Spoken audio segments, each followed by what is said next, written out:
Assalamualaikum warahmatullahi wabarakatuh. Bismillahirrahmanirrahim. Alhamdulillahi rabbil alamin.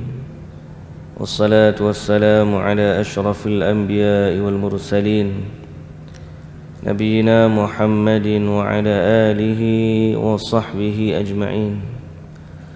Rabbi shrah li sadri wa yassir li amri wahlul 'uqdatan min lisani yafqahu qawli, amma ba'd.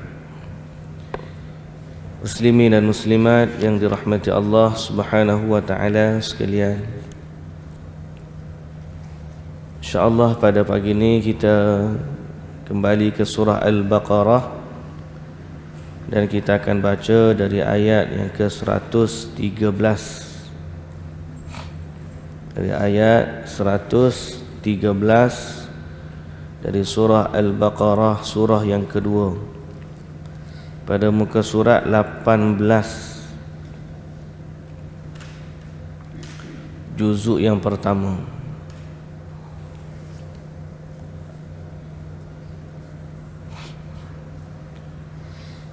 Pada أعوذ بالله من الشيطان الرجيم.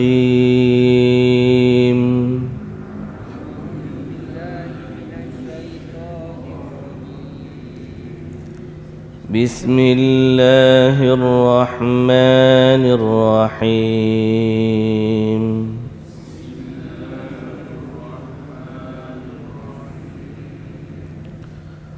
وقالت اليهود ليست النصارى على شيء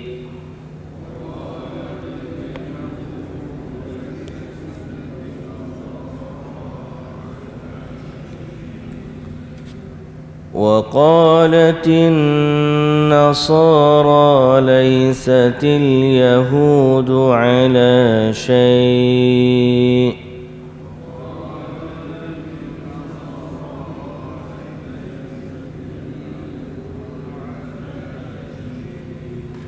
وهم يتلون الكتاب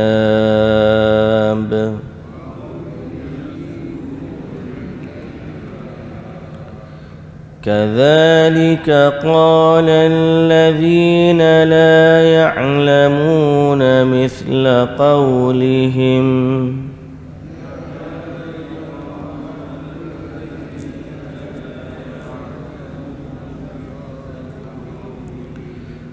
فالله يحكم بينهم يوم القيامة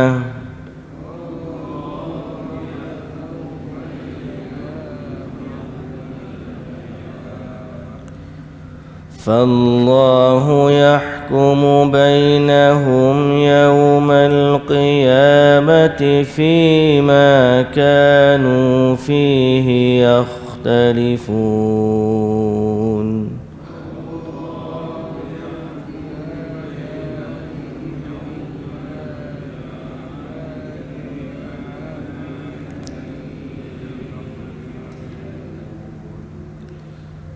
ومن أظلم ممن منع مساجد الله أن يذكر فيها اسمه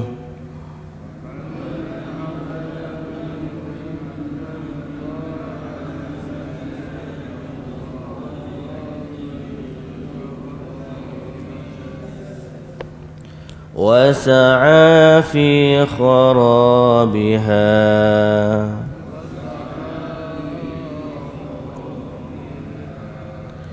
أولئك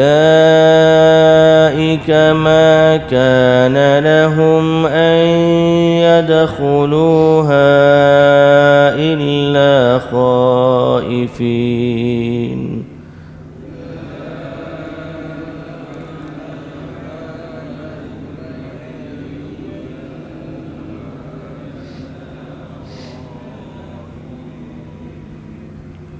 لهم في الدنيا خزي ولهم في الآخرة عذاب عظيم.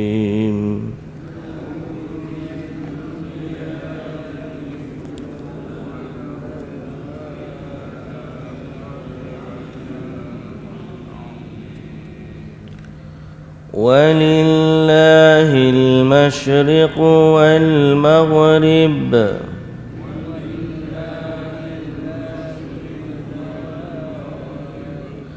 فأينما تولوا فثم وجه الله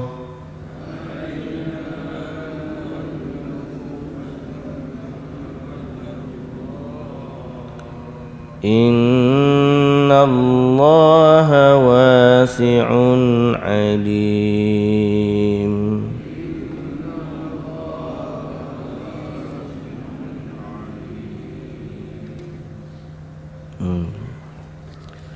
Bismillahirrahmanirrahim. Alhamdulillah, sekali lagi kita puji dan syukur pada Allah Subhanahu wa taala, Tuhan pencipta, pentadbir, pemilik sekalian alam. Selawat dan salam ke atas Nabi junjungan kita Nabi Muhammad sallallahu alaihi wasallam, juga atas ahli keluarga baginda, para sahabatnya dan para pengikutnya yang setia sehinggalah ke hari kiamat. Alhamdulillah. Muslimin dan muslimat yang dirahmati Allah, nikmat yang paling besar dalam kehidupan kita di dunia ini tidak lain dan tidak bukan adalah nikmat mengenal Allah dan mentauhidkan Allah. Nikmat kita kenal Tuhan yang telah menciptakan kita dan kemudian kita mengesakan Dia sebagai satu-satunya Tuhan yang berhak untuk disembah. Inilah nikmat yang paling besar yang seorang makhluk dapat mengecapinya selama dia diberikan kehidupan oleh Tuhan yang telah menciptakannya. Jadi alhamdulillah, alhamdulillah, alhamdulillah, kita kenal Allah sebagai pencipta alam semesta. Kita kenal Allah sebagai Dialah yang memiliki, mentadbir dan mengatur segalanya. Dan kita juga mengesakan Allah Subhanahu wa taala dalam ketundukan kita dan juga sembahan kepadanya. Dan kita juga memahami bahawa Allah Subhanahu wa taala sangat tidak suka kepada kesyirikan dan sangat tidak suka kepada kekufuran, sehingga hanya orang-orang yang beriman kepadanya sahaja yang akan menerima rahmatnya di dunia dan akhirat. Sedang orang-orang yang kufur kepadanya hanya menerima sedikit cebisan dari rahmatnya di dunia, tapi mereka tidak akan mendapatkan rahmat darinya di akhirat sana. Karena itu sekali lagi kita rasa kita sangat-sangat bersyukur kepada Allah Subhanahu wa taala. Kemudian kita pula diberikan panduan dan petunjuk oleh Allah dengan Allah menurunkan Al-Quran kepada kita, kepada umat ini, umat Nabi Muhammad sallallahu alaihi wasallam, sebagai umat yang terbaik. Lalu Allah Azza wa Jalla anugerahkan wahyu yang terbaik, kitab yang terbaik pada Rasul yang terbaik. Jadilah umat ini umat yang terbaik selama mereka berpegang kepada wahyu dari Allah Subhanahu wa taala. Dan itulah yang kita ikhtiarkan, usahakan agar kita dapat senantiasa berdampingan dengan Al-Quran. Apatah lagi muslimin dan muslimat yang dirahmati Allah, kita menghampiri bulan Ramadan yang penuh dengan keberkatan, penuh dengan rahmat dan kasih sayang, penuh dengan limpahan gandaan pahala, dan penuh dengan pelbagai bentuk keredaan dari Allah Subhanahu wa taala. Maka mudah-mudahan Allah mentaufikkan kita untuk memahami hakikat betapa pentingnya kita kembali kepada Allah, dan betapa pentingnya kita memahami apa yang Allah Azza wa Jalla kehendaki daripada kita sebagai makhluknya. Muslimin dan muslimat yang dirahmati Allah, kita dah bincang sebelum daripada ni tentang sifat-sifat orang yang akan masuk syurga. Kerana orang-orang Yahudi dan Nasrani, mereka mengatakan bahawa yang masuk syurga nanti hanyalah Yahudi, yang masuk syurga nanti hanyalah Nasrani. Tapi Allah Subhanahu wa taala membantah mereka, dan Allah Taala kata yang masuk syurga nanti ialah orang yang menyerahkan dirinya kepada Allah dan beramal dengan amal kebaikan. Yang kita sebut bahawa dalam ayat ini yang sebelum ni kita baca, terkandung dua syarat amalan itu diterima oleh Allah Subhanahu wa taala. Syarat yang pertama adalah ikhlas kerana Allah, buat dalam keimanan, buat dalam harapan bahawa hanya rahmat dan redha dari Allah Subhanahu wa taala yang kita impikan. Syarat yang kedua ialah mengikut syariat, petunjuk yang telah diajarkan oleh Rasul kita Nabi Muhammad sallallahu alaihi wasallam dalam apa jua bentuk ibadat. Maka ibadat yang kita lakukan kerana Allah mesti menepati petunjuk dan hidayah ataupun petunjuk dan sunnah dari Rasulullah sallallahu alaihi wasallam. Adapun orang-orang yang selain daripada tu yang mendakwa mereka ni masuk syurga seperti Yahudi dan Nasrani, Allah Ta'ala kata sama-sama mereka pun mereka berbantah-bantah. Wa qalatil yahud, berkatalah orang Yahudi, laisatin nasara ala syai', tidaklah Nasrani itu berada di atas suatu pegangan yang benar. Orang Yahudi kata Nasrani pun tak betul, mari Nasrani kata Yahudi pun tak betul. Allah Ta'ala kata kadzalika qala allazina la ya'lamuna mithla qawlihim, demikianlah juga orang-orang yang tidak mempunyai ilmu pengetahuan mengatakan seperti apa yang dikatakan oleh mereka itu. Ayat ini menunjukkan bahawa Yahudi dan Nasrani pun dia tak boleh pergi sama-sama dia. Dan ini terbukti waktu Nabi sallallahu alaihi wasallam menerima satu rombongan dari orang Yahudi, orang Nasrani Najran. Waktu duduk di Madinah, Nabi ini didatangi oleh satu delegasi daripada orang Nasara di Najran.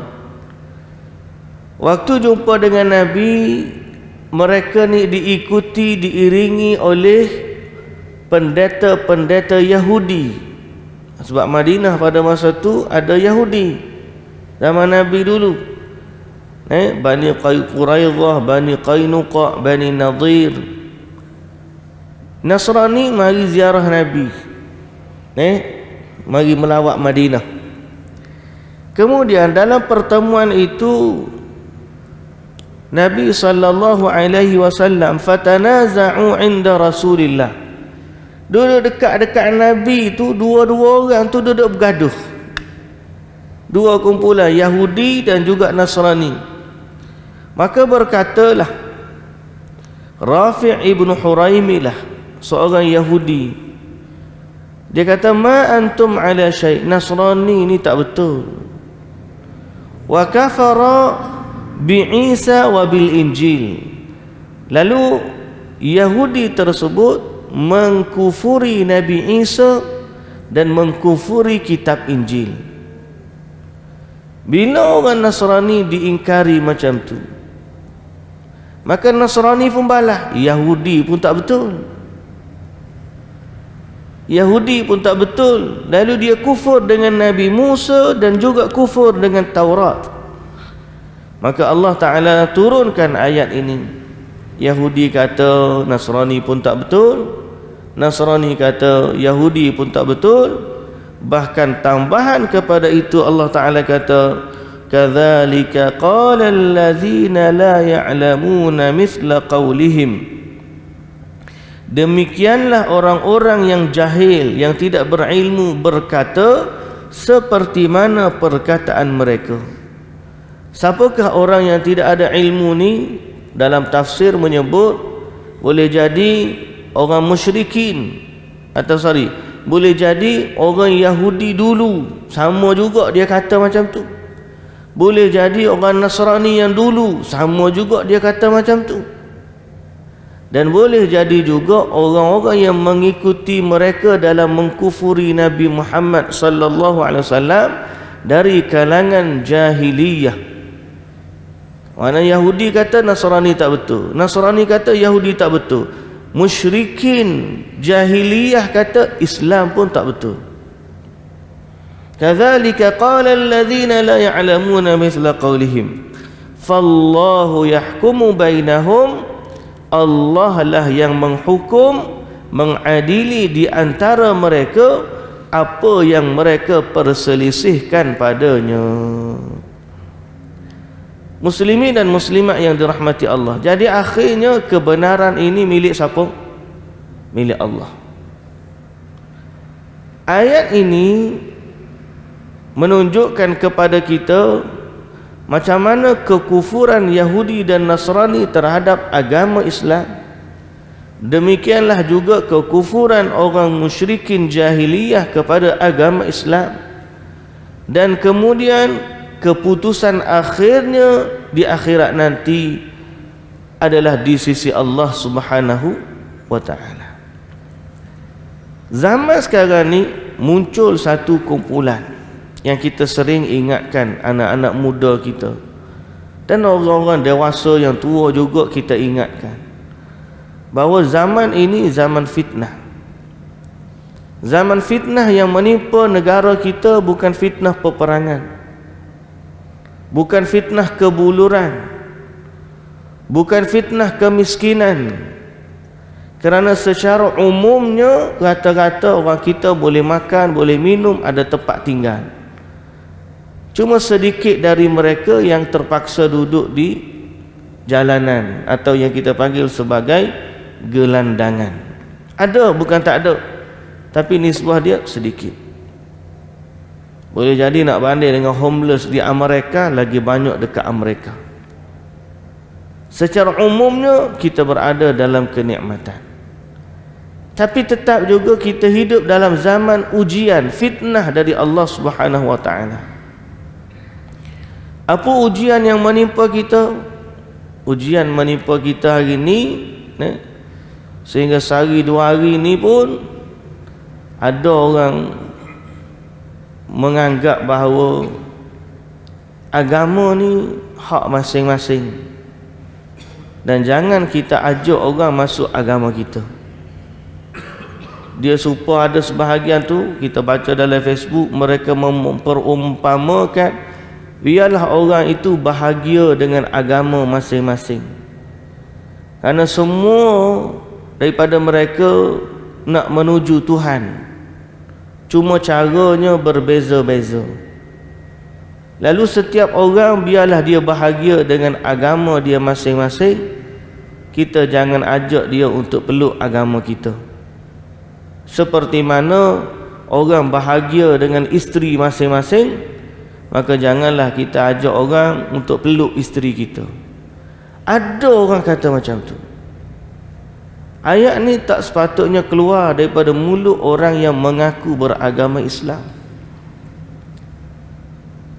Tapi inilah yang realiti yang berlaku di tempat kita. Apa dia? Mereka menganggap Islam ni sama je dengan agama-agama lain. Dan ini bahaya. Pemikiran ini pemikiran yang boleh membatalkan keislaman. Kita dah sebut banyak kali dan akan kita ulang banyak kali. Sebab sekarang ni pemikiran ini berada dalam boleh sampai kepada arus perdana. Hari ni gerakan New Age dia panggil, New Age. New Age ni macam era baru lah. Era baru ni mencari kebahagiaan, mencari kedamaian dan tak nak bergaduh dengan siapa-siapa. Semuanya dianggap positif, tak nak langsung benda-benda negatif. Jadi tak boleh sebut tentang neraka kepada orang kafir. Biarlah dia bahagia dengan agama dia. Bahaya tuan-tuan pemikiran ini kerana dia boleh mengeluarkan seorang Muslim daripada agamanya. Dia menyerang Islam secara halus. Dia tak serang Islam dengan senjata, dia serang Islam dengan pemikiran. Sehingga dia kata apa? Ayat ni, hujung ayat ni pun dia pakai. Fallahu yahkumu bainahum yaumal qiyamah. Nanti sampai akhirat tahulah Allah memutuskan siapa yang betul, siapa yang salah. Maka hari ni kita tak boleh kata pun siapa-siapa betul, siapa-siapa salah. Akhirat nanti biar Allah yang kata siapa betul, siapa salah. Muslimin dan muslimat yang dirahmati Allah, nampak macam cantik pemikiran tersebut, nampak je, tapi sebenarnya pemikiran itu batil. Kerana bila Allah Ta'ala kata Allah akan mengadili mereka di akhirat, bukan bermaksud kita di dunia hari ini tidak tahu kebenaran hakiki. Kerana Allah Ta'ala ayat ni menunjukkan bahawa kebenaran yang ada pada hari akhirat hanyalah ada di sisi Allah, Tuhan yang Maha Agung, iaitulah pencipta alam semesta. Ayat itu menunjukkan bahawa selain daripada Allah tidak berkuasa di akhirat nanti. Jadi sebagaimana di akhirat nanti hanya Allah Tuhan yang benar, dan selain daripada Allah tidak memiliki sedikit pun kekuasaan di akhirat, maka begitulah urusan dunia pada hari ini. Sebelum daripada kita mati, maka kita kena memilih kebenaran yang hakiki ini, bergabung dengannya, beriman kepadanya, mati di atasnya, barulah kita akan kembali kepada Allah. Allah akan mengadili kita di hari akhirat, bahawa dia akan menjaga orang yang beriman kepadanya. Jadi pemikiran-pemikiran halus seperti yang kita sebutkan tadi, tak boleh kata siapa betul siapa salah di dunia, adalah pemikiran yang batil. Sebaliknya kebenaran di dunia ialah apa yang datang melalui Allah dan juga Rasulnya. Itulah dia. Jadi Yahudi ni duk baloh, dia kata Nasrani tak betul, Nasrani duk baloh kata Yahudi tak betul. Allah Ta'ala kata yang betulnya apa yang Allah Ta'ala turunkan. Allah yang akan mengadili. Maknanya kalau kamu kembali kepada apa yang Allah Ta'ala wahyukan, kalau kamu kembali kepada apa yang Allah Ta'ala redha, maka kamulah yang akan selamat di akhirat nanti. Tidak ada istilah kita semua ni tak ada siapa pun betul di kalangan kita, akhirat nanti baru kita tahu. Kalau macam tu seolah-olah hidup ni satu perjudian yang kita tak tahu betul, tak tahu salah, sehingga akhirnya kita ni pergi rempuh je mana betul, okey mana. Itu bertentangan dengan sifat rahmat dan kasih sayangnya Allah Azza wa Jalla. Takkanlah Allah Ta'ala mencipta makhluk dia, lalu Allah Ta'ala membiarkan dia terkontang-kanting nak cari mana Tuhan yang benar. Tak. Allah Tuhan yang maha pengasih lagi maha penyayang, dan Allah Ta'ala menunjukkan kepada hamba-hambanya jalan yang benar. Masalah yang berlaku ialah hamba-hamba inilah yang tidak mau beriman kepada Allah. Hamba-hamba inilah yang tidak mau memahami apa yang Allah Ta'ala wahyukan. Jadi kita harap pemikiran ini dapat dibendung. Sekarang ni mula dah suara-suara ni lantang, berani berhimpun, LGBT berkumpul menyuarakan hak mereka. Orang yang tidak sayang kepada agamanya mula merasakan mereka bebas untuk berkarya. Kalau tuan-tuan ingat hal saya sebut baru ni, satu filem yang tajuk dia Mentega Terbang. Maka puak-puak yang condong kepada filem tersebut, mereka kata kreativiti ni tidak ada kaitannya dengan agama.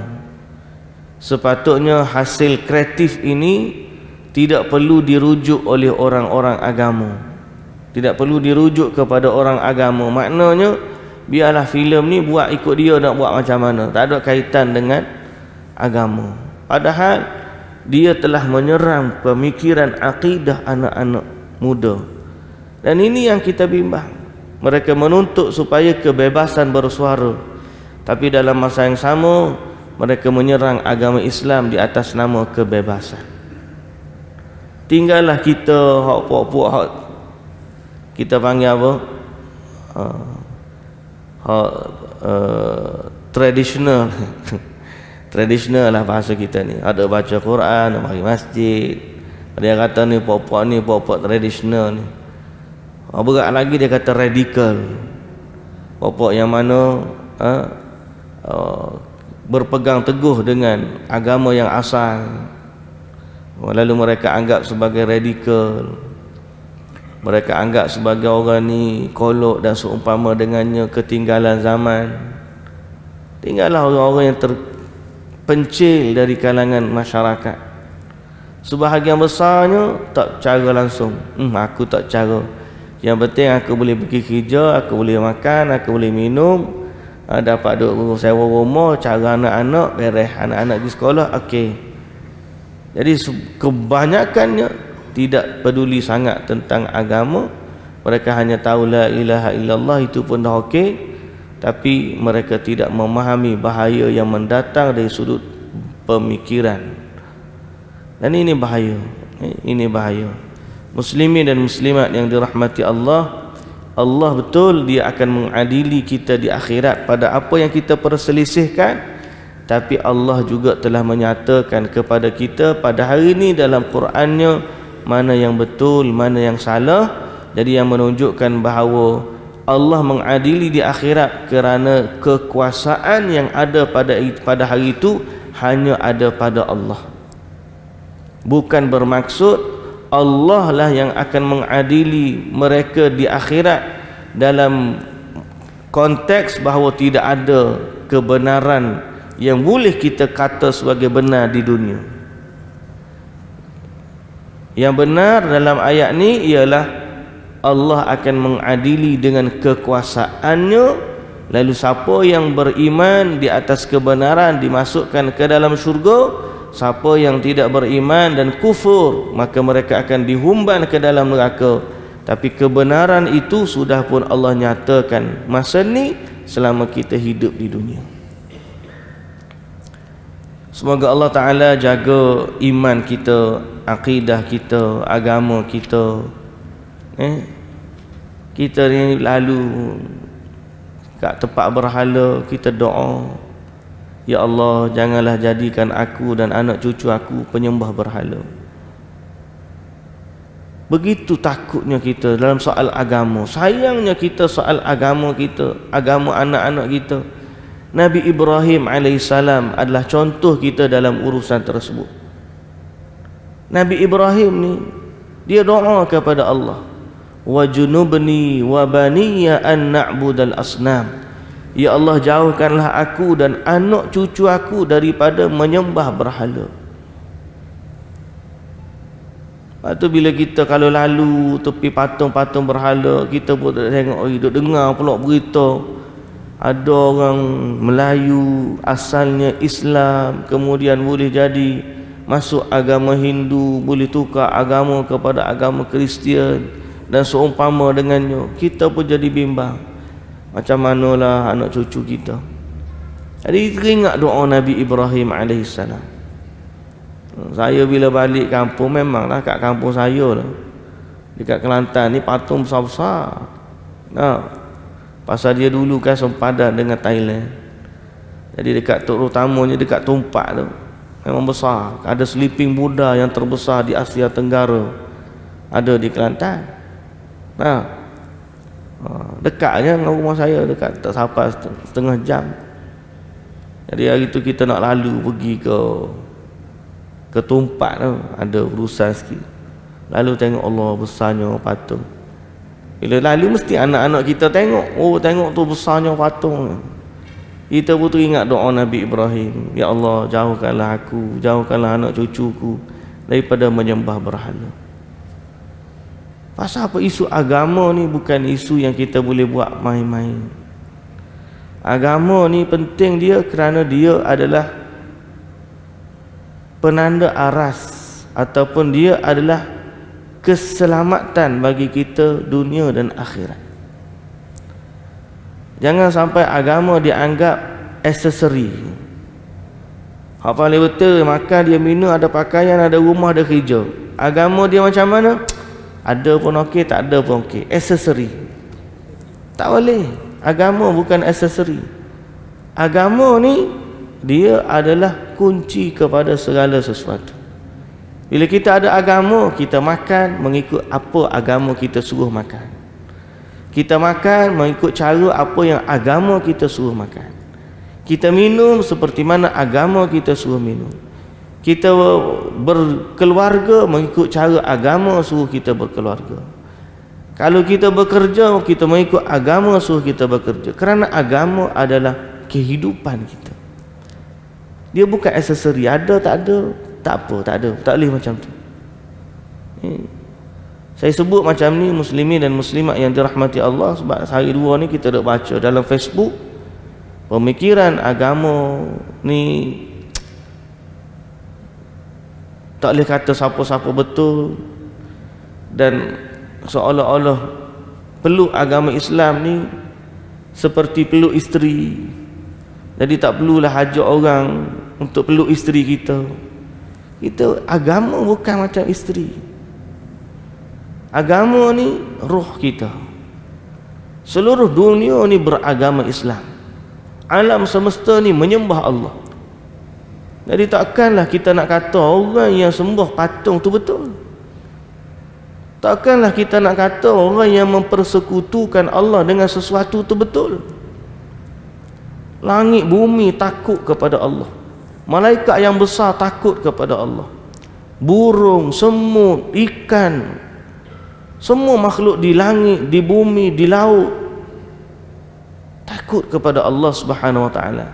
Mari manusia, tak apalah, jangan kita ajak orang sembah Allah. Biarlah dia bahagia dengan agama dia masing-masing. Ni adalah pemikiran bahagia mengikut, dia panggil New Age movement, gerakan New Age. Apa-apa pun kita ni, kalau kita nak hujan, kita kata hari ni tak hujan, hari ni tak hujan, hari ni tak hujan, insya-Allah tak hujan hari tu. Kalau kita nak susah, kita kata aku ada duit, aku ada duit, aku ada duit. Lama-lama duit tu mari kat kita. Pemikiran-pemikiran macam ni dipelopori oleh orang-orang Kristian asal daripada dulu. Kemudian bila orang bisnes lah ni masuk, banyak menggunakan pendekatan tersebut, akhir sekali muncullah sifu-sifu yang belajar teknik-teknik tersebut. Konon-kononnya positive thinking dalam berniaga. Kalau kita nak buat sesuatu, kita kena kata ni boleh tak, jangan negatif dan sebagainya. Akhir sekali menyebabkan mereka terpengaruh dengan idea-idea bahawa semua benda ni perlu harmoni, jangan ada persengketaan, sehingga membawa kepada harmoninya terpaksa mereka jaga, kata agama kita pun biarlah harmoni, orang tu bahagia dengan agama dia masing-masing. Muslimin dan muslimat yang dirahmati Allah, kita akan baca nanti ayat macam mana Nabi sallallahu alaihi wasallam dulu dihalang, diuji, disakiti, dianiaya, dizalimi, hanya semata-mata sebab Nabi nak ajak orang beriman kepada Allah. Kalau nak kerana harmoni, dah cukup harmoni je. Nabi 40 tahun Nabi hidup di Mekah. 40 tahun Nabi hidup di Mekah penuh dengan keharmonian, kasih sayang, dipuja, dihormati, disanjungi, orang bagi gelaran Al-Amin, orang tinggalkan harta benda kepada Nabi untuk Nabi jaga. Kemudian orang suka berdagang dengan Nabi, sangat-sangat baik. Sampai umur Nabi berapa? 40 tahun. Bila Nabi dilantik menjadi Rasul pada umur dia 40 tahun, maka Nabi mengajak manusia beriman kepada Allah. Di saat itu Nabi diuji. Sampai ke tahap apa? Nabi SAW dihalang daripada masuk untuk salat di Masjidil Haram. Padahal orang lain boleh masuk je. Orang lain boleh masuk. Nak sembah berhala boleh masuk. Padahal Kaabah tu milik Allah. Tiba-tiba orang yang nak masuk menyembah Allah tak boleh. Pasal apa? Sebab dia mengajak orang beriman kepada Allah. Kalau dia tak ajak, dia duduk seorang-seorang, tak ada masalah. Tapi inilah agama.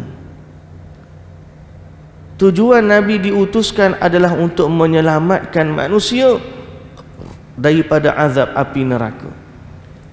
Nabi SAW dalam satu perumpamaan Nabi bagi tahu, perumpamaan Nabi ni dengan apa yang dia bawa seperti seorang lelaki menyalakan unggun api di malam hari. Bila nyala unggun api di malam hari, maka binatang-binatang ni tengok cahaya pakak nak masuk dalam api tersebut. Dalam hadis yang sahih Nabi bagi tahu, bila api ada di malam hari, binatang-binatang serangga pun mari nak duduk, nak ambil cahaya. Sampai dekat api, tersambar oleh api dan mati. Maka Nabi SAW kata, aku ni adalah lelaki yang duduk halang, jangan masuk dalam api. Nak halang binatang-binatang yang datang nak mari masuk api tu. Aku ni datang tujuannya untuk halang orang daripada terjerumus ke dalam api neraka. Ini antara kerja Nabi SAW. Tiba-tiba hari ni kerja Nabi dianggap ekstrim. Kerja Nabi dianggap menghalang ketamadunan.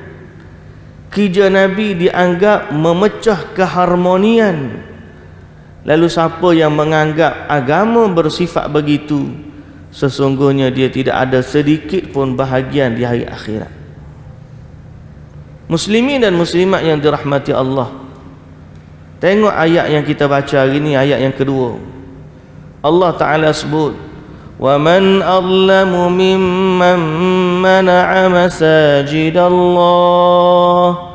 Siapakah yang lebih zalim daripada orang yang menyekat dan menghalangi dari menggunakan masjid-masjid Allah untuk sembahyang dan menyebut nama Allah di dalamnya.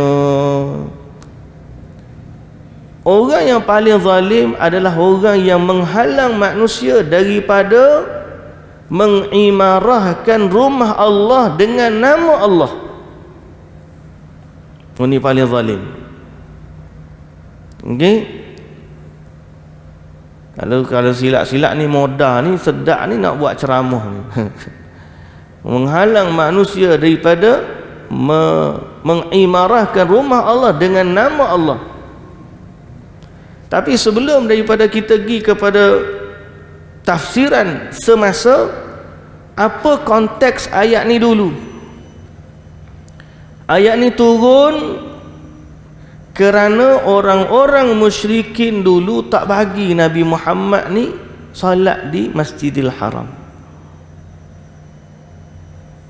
Nabi ni nak pergi semayang, tapi dihalang Nabi daripada semayang di Masjidil Haram. Wasa'a fi kharabiha, dan mereka ni berusaha untuk merosakkannya. Apa maksud merosakkannya? Meruntuhkan masjid. Tuan-tuan, kalau tanya orang musyrikin, tak ada langsung dalam pemikiran dia nak robohkan Kaabah. Tak ada langsung dalam pemikiran dia nak meruntuhkan Masjidil Haram. Bagaimana mungkin mereka ada pemikiran begitu, sedangkan mereka adalah orang yang berbangga dengan jemaah haji. Sehingga Tok Nabi yang nama Hashim tu, beliau adalah orang yang mematahkan roti kering dan melembutkannya serta bagi makan kepada para jemaah haji. Dan kita baca dalam sejarah macam mana seorang lelaki yang saleh setelah daripada mati di Mekah atau mati di tanah Arab, dibuat patung berhala, lalu menjadi salah satu daripada patung berhala yang masyhur bagi kabilah Arab. Nama dia Al-Lata, patung Lata. Dia kan ada Al-Lata wal Uzza. Yang Lata tu nama dia Al-Lat. Lat ni asal makna dia yang membuat, yang mengadun tepung. Kerana asal lelaki ni dia adalah orang yang mengadun tepung untuk buat makanan kepada jemaah haji di Mekah.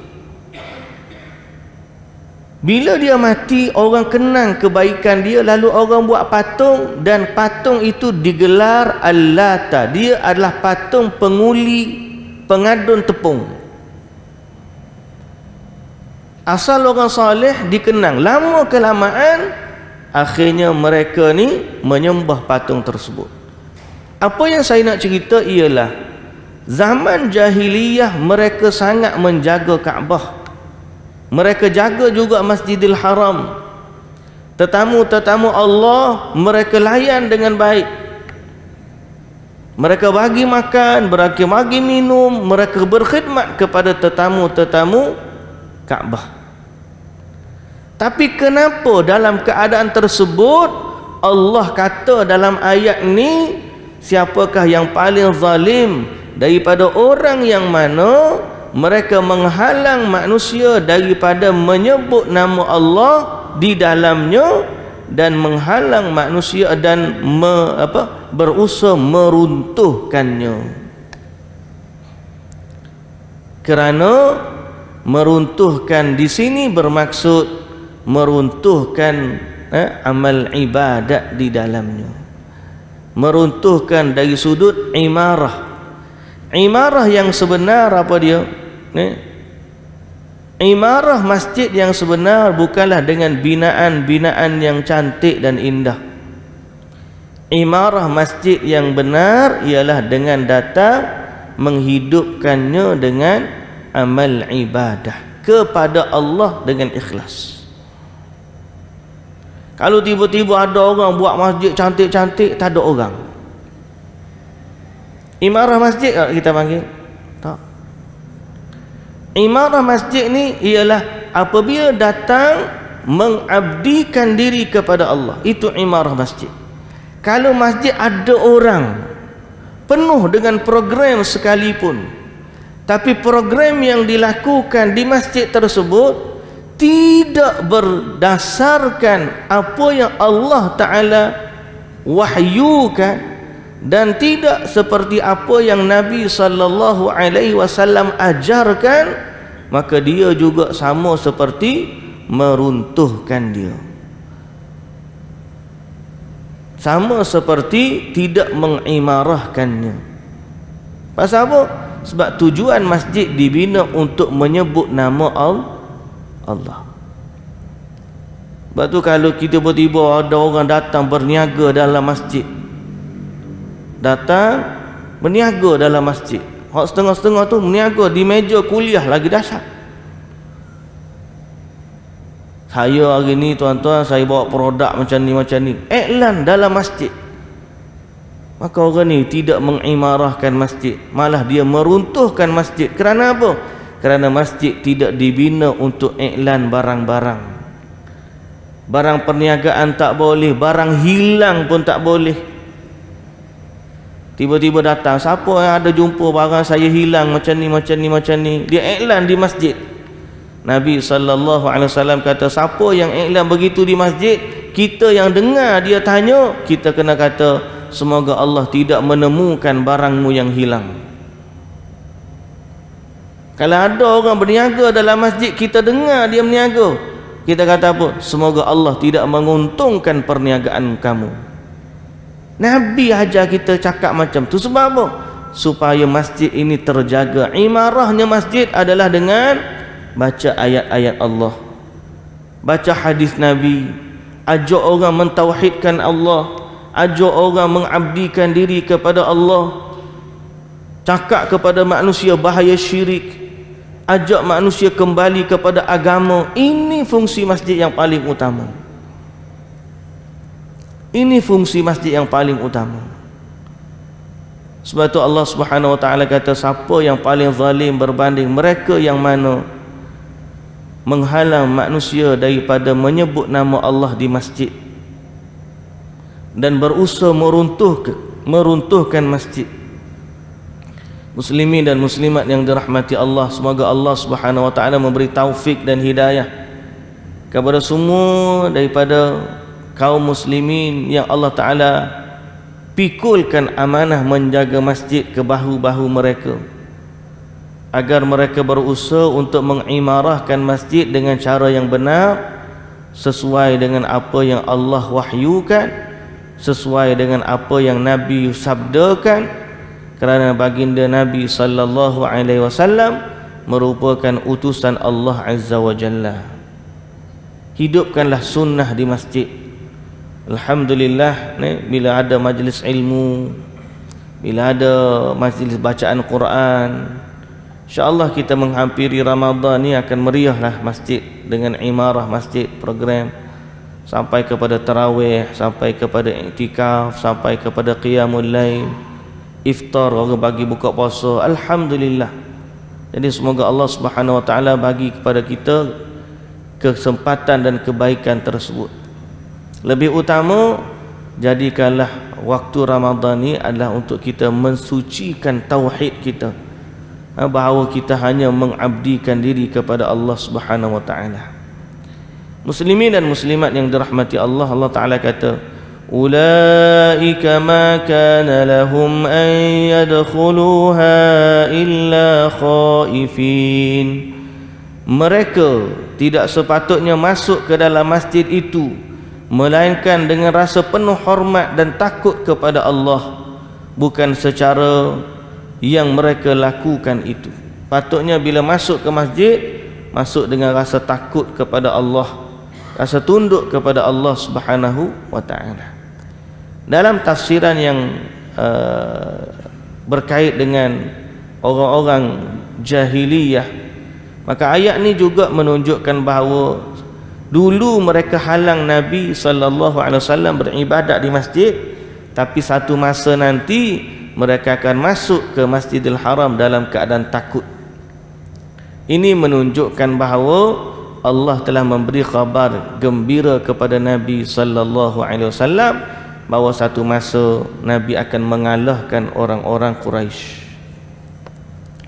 Lalu Allah Ta'ala kata, lahum fid dunya khizyun wa lahum fil akhirati azabun azim. Bagi mereka kehinaan di dunia, dan di akhirat kelak mereka akan mendapat azab seksa yang amat besar. Inilah balasan Allah kepada mereka yang menghalang manusia daripada menyebut nama Allah di masjid-masjid. Jadi semoga Allah Subhanahu wa taala menghindarkan kita daripada kehinaan dunia dan kehinaan akhirat. Dan muslimin dan muslimat, ada doa pun daripada Nabi sallallahu alaihi wasallam untuk elakkan hina dunia dan hina akhirat. Mungkin kita biasa dengar, Allahumma ahsin aqibatana fil umuri kulliha wa ajirna min khizyid dunya wa azabil akhirah.